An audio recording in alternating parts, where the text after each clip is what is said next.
हमारे साथ हैं प्रिया। आपने कई बार जरूर उनको सुना होगा, बहुत बहुत बेहतरीन अंदाज में जैसे आप सुनाती हैं ना, लोग बहुत ध्यान से सुनते हैं, बहुत प्यार से सुनते हैं। बहुत स्वागत है आपका। बहुत बहुत शुक्रिया एक बार फिर मुझे साहित्य आज तक में बुलाने के लिए। कैसा लगा आकर? मुझे हमेशा जब भी यहाँ आती हूँ मुझे ऐसा लगता है मैं घर वापस आ गई हूँ। और दिल्ली मेरा पसंदीदा शहर है और आज तक की टीम से इतने सालों पुराना वास्ता है संजीव जी से, तो बहुत अच्छा लगता है वापस आकर। आप लिखती भी हैं क्योंकि, और कई बार ऐसा लगता है ना कि जिस जिस अंदाज में आप सुनाती हैं, जिस तरह से लोगों के दिल तक छू जाने वाली बातें, और अभी आप देखिए सोशल मीडिया पे जेनजी जिनको हम लगातार कहते हैं, वो ज्यादा सुन रहे हैं इन तमाम चीजों को। ये जो चेंजेस हैं उस पर आप क्या कहेंगे? मुझे पहले पहले लगता था कि हम ज्यादा इम्पैक्टफुल काम क्या ही करते हैं, हम यूट्यूब पे कविताएं लिख के सुना देते हैं, कौन सुन रहा होगा। और अभी कुछ समय पहले मैं एक लड़की से मिली जिसने मुझे कहा, एक्चुअली एक नहीं अब तो मैं बहुत लोगों से मिल चुकी हूँ जिन्होंने मुझे कहा पता है आपकी वजह से मैंने पोइट्री लिखना और पढ़ना शुरू किया। मैंने कहा हमने तो गुलजार साहब और जावेद साहब की वजह से किया। उन्होंने कहा नहीं नहीं, हम लोगों ने आप लोगों की वजह से किया। And that to me felt like something. और मैं आपको बताऊं अभी रिसेंटली किसी स्कूल में एक एनुअल फंक्शन हुआ था, बालाजी इंटरनेशनल स्कूल बॉम्बे में, और वहाँ क्लास 4th के बच्चे मेरी एक कविता स्टेज पर अपने एनुअल फंक्शन में सुना रहे थे। मेरे लिए it was a full circle moment, क्योंकि जब मैं स्कूल में थी मैं हमारे दिग्गज कवियों की कविताएं सुनाती थी। तो मुझे अब ऐसा लगता है कि जेनजी सुन रहा है कविताएं, एंजॉय कर रहा है और एंजॉय कर रहा है, लिख रहा है और सुनाना चाह रहा है। और यही तो आर्ट का पर्पस होता है और वो पर्पस मीट हो रहा है। सो नाइस ना। आप मुझे कुछ अपना फेवरेट, जो आपने कहा ना कि हम बचपन से सुन रहे थे बहुत सारे लोगों को, जो आपका अपना फेवरेट है वो सुना दीजिए। अमृता प्रीतम जी की कविता है मैं तुम्हें फिर मिलूंगी। इस कविता का मुझसे बहुत पुराना रिश्ता रहा है, क्योंकि जब मैं ऑस्ट्रेलिया में रहती थी और गुलजार साहब ने एक एल्बम निकाली थी अमृता प्रीतम जी की कविताओं की अपनी आवाज में, और मैंने पहली बार ये कविता सुनी और मैंने सोचा कि अब मैं इंडिया जाऊंगी क्योंकि मैं इंडिया से फिर मिलूंगी। तो this poem has had a very great impact on me. मैं तेनू फिर मिलांगी कित्थे किस तरह पता नहीं, शायद तेरी तखील दी छिड़क बन के तेरे कैनवस ते उतरांगी, या खोरे तेरे कैनवस ते उत्ते एक रहस्यमयी लकीर बन तैनू तकती रवांगी। मैं नहीं जानती कहाँ कैसे किस तरह, पर तैनू फिर मिलांगे। सो नाइस, मिक्स कर दिया। बहुत खूबसूरत। आपकी अपनी लिखी हुई कविता जो आपको बहुत पसंद आती है?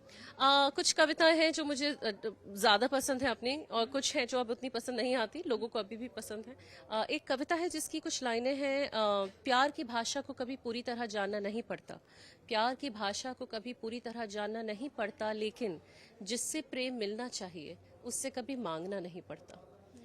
और ये लाइन मुझे बहुत पसंद है क्योंकि especially as women, you know when we women fall in love, हम पूरी तरह से फॉल ही हो जाते हैं। और ये सबसे बड़ी प्रॉब्लम है। तो आई थिंक हम सबको ये याद रखना चाहिए कि जिससे प्रेम मिलना चाहिए उससे कभी मांगना नहीं पड़ता। इसीलिए ज्यादातर गर्ल्स बहुत रिलेट कर पाती होंगी ना कि प्रिया ने सही कहा है। जी जी, बहुत सारे, I think almost 60% of my audience is young girls. तो मैं कोशिश करती हूँ कि अपनी कविताओं में, प्रेम कविताओं में भी एक सोशल एस्पेक्ट हमेशा बनाकर रखूं, चाहे वो फेमिनिज्म के बारे में बातचीत हो, चाहे वो इक्वल रिलेशनशिप्स की बातचीत हो, चाहे वो सपोर्टिव पार्टनरशिप्स की बातचीत हो। तो वो मैं हमेशा एक चीज कायम रखती हूँ। आप मेरी ज्यादातर प्रेम कविताओं में देखेंगे कहीं ना कहीं सोशल रेफरेंस आ जाएगा। प्रिया के लिए प्रेम मतलब क्या है? मेरे लिए प्रेम परवाह है। जब आप किसी इंसान की परवाह करने लग जाएं, जब आप उनकी केयर करने लग जाएं, तो आप उनसे प्रेम करने लगे हैं। यू नो, मैं जब अपने हस्बैंड से पहली बार मिली थी तो मैं उन्हें कहती थी तुम ऑफिस पहुंचकर मुझे मैसेज लिखना रीच्ड। उन्होंने कहा क्यों? ऑफिस तो मैं रोज पहुंच जाता हूँ, मैं क्यों बताऊं रीच्ड। एंड धीरे धीरे ही स्टार्टेड अंडरस्टैंडिंग कि प्रिया ऐसे ही प्रेम करती है। मेरे लिए प्रेम ये छोटी छोटी बातों में ही है, खाना खा लिया क्या, पहुंच गए ठीक से, पहुंच के मैसेज डालना, वही प्रेम होता है। हमारे माँ बाप भी हमसे ऐसे ही प्यार करते हैं। हम भी जो इश्क जिसके बारे में बात करती हूँ, रोमांटिक लव, आई थिंक वो भी ऐसा ही होता है। वो आपकी जिंदगी के सारे रोल्स फुलफिल करने लगता है। वही इंसान बाद में जाके आपका माँ बाप, बहन, भाई, दोस्त सब बन जाता है। और वही इंसान अगर लाइफ से जाए तो फिर ऐसे लोगों के लिए आप क्या कहेंगी, क्या करें? कि जिससे प्रेम मिलना चाहिए उससे कभी मांगना नहीं पड़ता। तो उस इंसान को जाने दें, क्योंकि जो इंसान आपके साथ प्रेम में नहीं है या जाना चाहता है उसको रोक के क्या ही करेंगे आप, यू नो। तो दैट्स रियली इम्पोर्टेंट। बहुत मुश्किल फेज होता है ना, तो उससे निकलने के लिए आप कुछ एडवाइस करेंगी, या फिर आपको लगता है कि नहीं उसको ऐसे ही जाना पड़ेगा, हर आदमी को उस दर्द से निकलना ही पड़ेगा, उसका कोई और शॉर्टकट नहीं है? मैं मानती हूँ ब्रेकअप्स बहुत एसेंशियल हैं आज की एज में। हम लोग स्पेशली हम 20s में सोचते हैं, मैं सोचती थी कि मुझे सब कुछ पता है। ब्रेकअप्स के बाद आप समझ जाते हैं कि आपको ज़िंदगी में क्या नहीं चाहिए, राइट? और ये एक बहुत इंपॉर्टेंट चीज़ है जानना। हम सबको पता है हमें क्या चाहिए, लेकिन जब आप ये समझ जाएंगे कि आपको क्या नहीं चाहिए ज़िंदगी में, प्रेम में, अपने काम में, तब आप और ज़्यादा पावरफुल बन जाएंगे। तो ब्रेकअप आपको बहुत कुछ सिखाता है, और जितनी शिद्दत से आप टूटते हैं उतनी शिद्दत से बिखरिए भी, बिकॉज आप नहीं जानते कि आप कहाँ कहाँ पहुँच पाएंगे बिखरने के बाद। So it's important. ऐसा भी है क्या? जी, बहुत ज़रूरी है, बहुत ज़रूरी है। तो ब्रेकअप्स को भी एक पॉजिटिव नज़रिए से देखिए, बिकॉज जिसके साथ आप इवेंचुअली रहेंगे वो इंसान आपका ही होगा ना, आपका आखिरी प्रेम बन के रहेगा। लोग पहले प्रेम पे इतना फोकस करते हैं, आई थिंक आखिरी प्रेम पे ज़्यादा फोकस होना चाहिए। इस पे आपको सुनाना चाहेंगे लोगों को? कुछ अच्छा फील करें लोग, या फिर क्या खास हो सकता है उनके लिए? आपको एक अच्छी फन वाली कविता सुना देती हूँ। अब आज तक पे हूँ तो थोड़ी खबरों की बात भी कर लेते हैं। आज के अखबार की सबसे अच्छी खबर हो तुम, जो अच्छी खबर के इंतजार में है उनके लिए सब्र हो तुम। दिन चढ़ने का हल्ला और शोर हो तुम, उड़ती पतंग की लहराती हुई डोर हो तुम, नीम ख्वाबी में उगते हुए सूरज की लाली हो तुम, मेरी सुबह की चाय की पहली प्याली हो तुम। और हम सब के लिए वो आपका चैनल है, सुबह सुबह आज तक ऑन हो जाता है। मेरे पापा सबसे पहले टीवी पे आप ही का चैनल ऑन करते हैं, तो हमारे लिए सुबह की चाय की प्याली और आपका चैनल साथ चलता है। सिंगर श्रेयस पुराणिक हमारे साथ हैं। कई सारे अवार्ड्स उनको मिल चुके हैं उनकी बेहतरीन सुरीली आवाज के लिए, और आवाज जब आप सुनेंगे तो आप बहुत आसानी से पहचान जाएंगे कि उनके कौन कौन से गाने हैं। बस स्वागत है आपका। नमस्कार। शुरुआत हम आपके गाने से ही कर लेते हैं। ओके। मेरा फेवरेट गाना जो है और लोगों का भी फेवरेट है, I will sing Satranga for you. हो आधा तेरा इश्क आधा मेरा, ऐसे हो पूरा चंद्रमा, ना तेरे संग लागे बांधे जो पीपल पे धागे, ये सुरमे के धारे बहते हैं नजरें बचा के, बदरंग में सतरंगा है ये इश्क रे, जोगी मैं और गंगा है ये इश्क रे। Thank you. वाह, बहुत खूबसूरत। लोग कितना ज्यादा आपको कॉम्प्लीमेंट करते होंगे ना, मतलब अवार्ड्स अपनी जगह है, लोगों का प्यार अपनी जगह है। यस, बिल्कुल। लोगों के प्यार की वजह से एक आर्टिस्ट बनता है, एंड एक आर्टिस्ट सिर्फ अगर अच्छा गाए तो उसका वैसा कुछ रिकग्निशन नहीं होता जब तक लोग ना उसको अप्रिशिएट करें। आपका अपना फेवरेट गाना जो आप कभी भी गा सकते हैं, जो आपको हमेशा बहुत पसंद आता है, जरूरी नहीं आप ही ने गाया हो, कोई भी गाना जो आप हमेशा बचपन से गुनगुनाते रहे हैं? बचपन से तो लग जा गले के फिर ये हंसी रात हो न हो,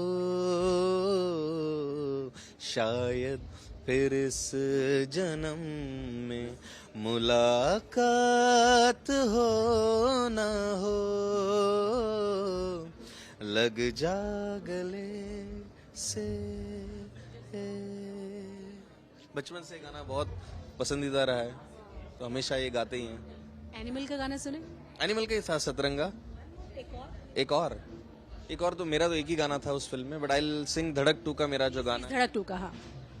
हो तुमसे ही मेरी कहानी, पहचान जैसे पुरानी हूँ साथ मैं, तुम साथिया था गलत अपना यूं मिलना, क्यों गलत लगता है दिल, ना हो गलतियां तो माफिया,